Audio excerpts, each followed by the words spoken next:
It's the second half of the match. And we are also understanding that it's our first, as I said already to you guys, our first final in 7 years since 2016 against a team that's played the last 2 Champions League finals and won one. They've been in the last 7 semi-finals, in the last 8 Champions League semi-finals. So it's a team with experience of playing these type of games and high-profile games. They come to South Africa for sure with the advantage of the scoreline. But we take a lot of confidence from our performances because I think we are the second team in the last, I don't know how many years, to go to Wydad and dominate the ball. We had more ball possession than them. We had more passes than them. And so that gives us confidence in our performance that we know we can play better, and we can play better in front of our crowd, and we will play better in front of our people. But we know how difficult the assignment is, and we're looking forward to it. Thank you very much, Coach. Shishi, from your end, just from a player's perspective, approaching this particular game, your thoughts ahead of Sunday's match? Yeah, greeting to everyone. Yeah, no, definitely it's going to be a tough game. Obviously, it's a tough game because 2 teams that are good are playing each other. And yeah, for us as a team, we're looking forward to the game. We know what to expect, and we know what to do. And obviously, we need to play well in front of our supporters, and we know that with their support, that's where we play our beautiful football and try to win the game. Thank you, Shishi. Your opportunity to ask questions, members of the media, if you could raise your hand, identify yourself as well as your publication. I saw Kamu's hand first. Come on, the last.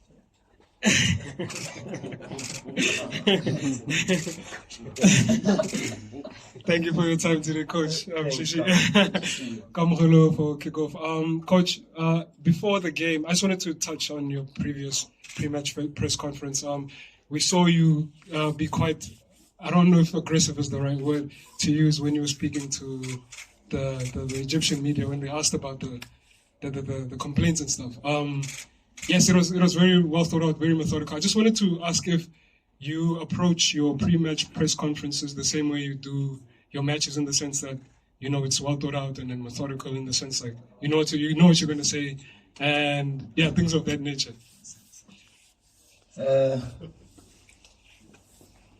Yeah, the one thing I try is there's an old adage, and I've got it. I share it with the players. I get it from listening to all these people, and I think it's one of Oprah Winfrey's, or maybe even Cristiano Ronaldo, if I'm not mistaken. But it's a very famous adage that says, "Luck is when preparation meets opportunity."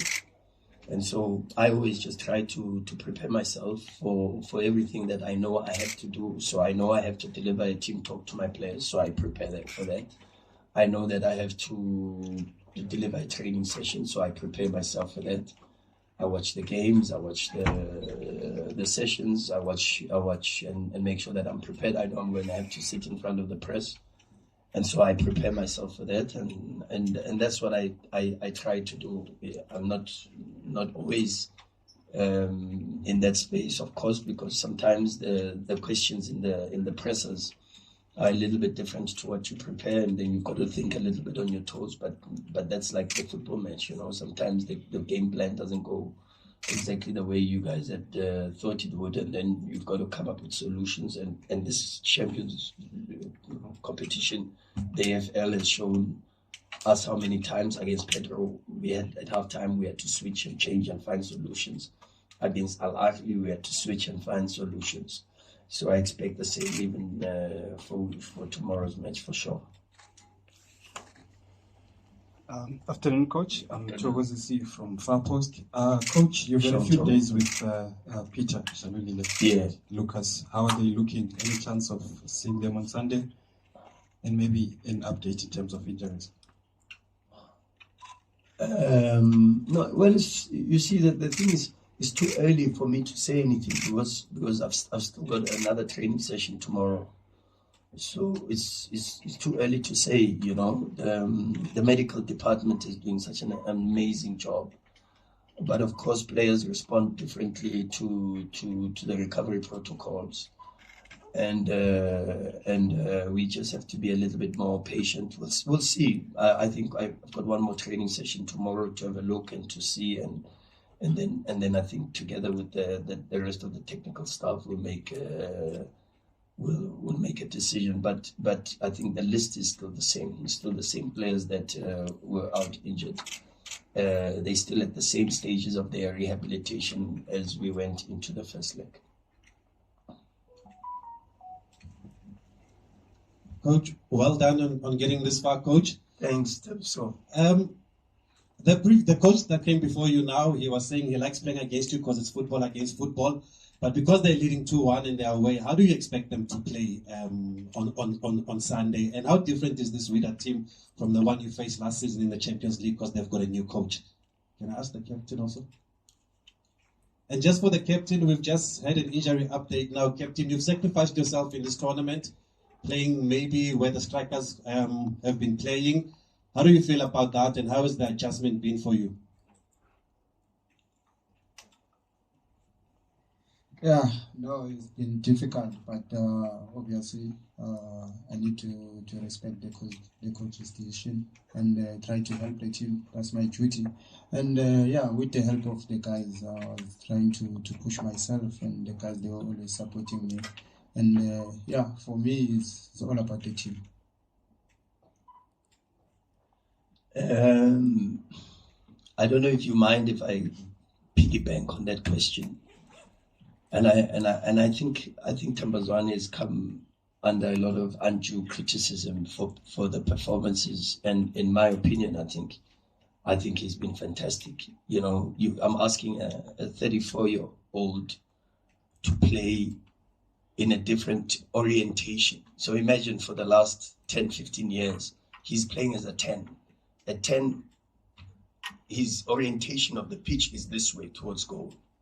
And now all of a sudden the coach says, hey, I need you to play as a 9. So his orientation, his back is towards the goal. And